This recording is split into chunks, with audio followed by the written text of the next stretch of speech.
चुड़ैल और भूतिया कुत्ता।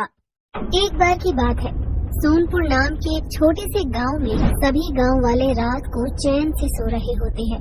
तभी आशु नाम के एक व्यक्ति को प्यास लगती है और वो पानी पीने के लिए उठता है। जब वो पानी पी रहा होता है तो उसकी नजर अपनी खिड़की पर पड़ती है। वो खिड़की के बाहर देखता है एक चुड़ैल और भूतिया कुत्ता एक औरत को मार कर उसकी लाश खा रहे होते हैं।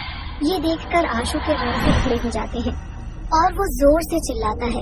उसकी आवाज सुनकर उसके घर वाले उठ जाते हैं और उससे बोलते हैं, माँ, मैंने अभी बाहर एक चुड़ैल और एक भूतिया कुत्ता देखा जो मीना काकी की लाश को खा रहे थे। क्या? चुड़ैल और भूतिया कुत्ता अपने गांव में? तू ये क्या बोल रहा है बेटा? लगता है तूने कोई डरावना सपना देख लिया है। नहीं माँ, मैं सच बोल रहा हूँ। अगर आपको यकीन नहीं होता तो आप मेरे साथ बाहर चलकर देख लीजिए। इसके बाद आशु अपनी माँ के साथ बाहर जाता है। वहाँ उसकी माँ मीना की लाश को देखती है। मीना की लाश को देखकर ऐसा लगता है मानो जैसे कि किसी जानवर ने उसकी लाश को नोच कर खाया हो। ये देखकर आशु की माँ को अपने बेटे की बात पर विश्वास हो जाता है और वो डरते हुए अपने बेटे से बोलती है, बेटा, कल सुबह होते ही हमें ये बात गाँव के सभी लोगों को बतानी होगी। अगर हम ये बात छुपाएंगे तो शायद कल वो चुड़ैल हमारी भी किसी तरह से जान ले लेगी। और अभी हमें घर में चलना चाहिए। क्या पता वो चुड़ैल और उसका भूतिया कुत्ता अभी भी यही कहीं होगा। हाँ माँ, तुम सही बोल रही हो।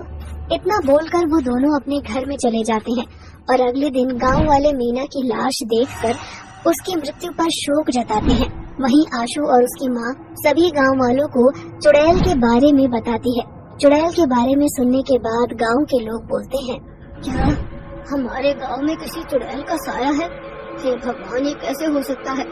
आखिर हम गांव वालों ने किसी का क्या बिगाड़ा है जो वो चुड़ैल अपना भूतिया कुत्ता लेकर हमारे गांव में आ गई है? आज उसने मीना को मार डाला, कल को वो मुझे और तुम्हें भी मार सकती है। हम कैसे इस चुड़ैल से अपना पीछा छुड़ाएं? भाइयों, कुछ सोचो।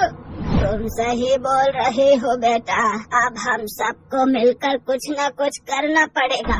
फिलहाल तो हम सबको रात में अपने घर के अंदर ही छुप कर रहना चाहिए ताकि वो चुड़ैल हम लोगों को पकड़ न सके।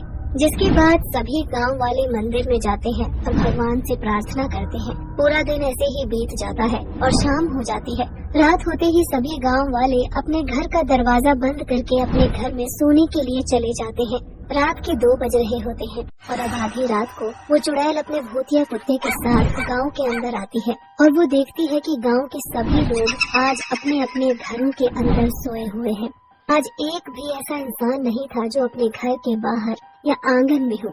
ये देखकर चुड़ैल अपने भूतिया कुत्ते से बोलती है, ये क्या, आज सारे गांव वाले अपने घरों के अंदर हैं। लगता है इन गांव वालों को हमारे बारे में पता चल गया है।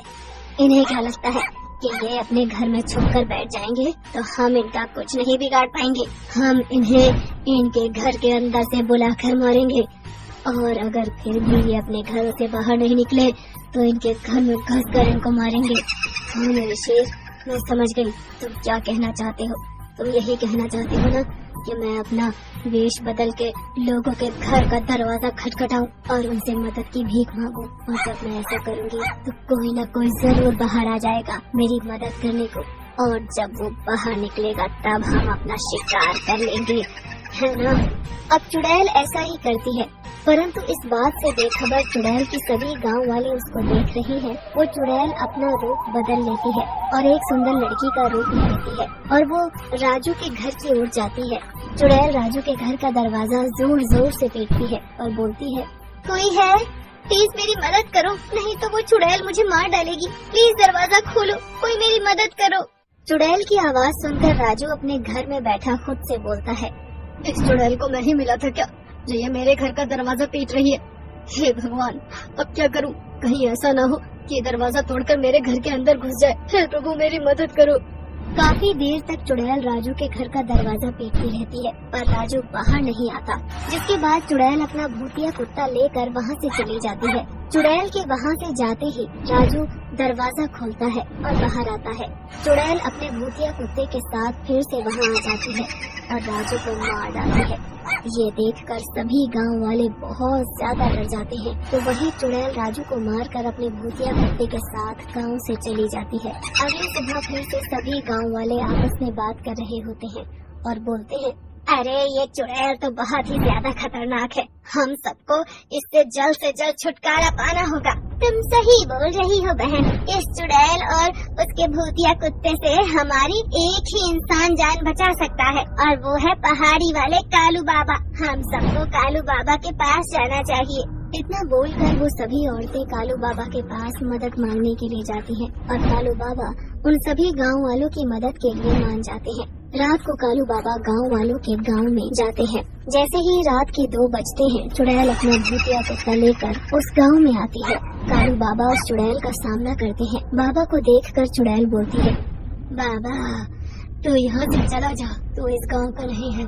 तूने मेरे या मेरे कुत्ते का कुछ नहीं बिगाड़ा, इसीलिए हम दोनों तेरी जान नहीं लेना चाहते। और फिर भी अगर तू मेरे और इस गांव वालों के बीच में आएगा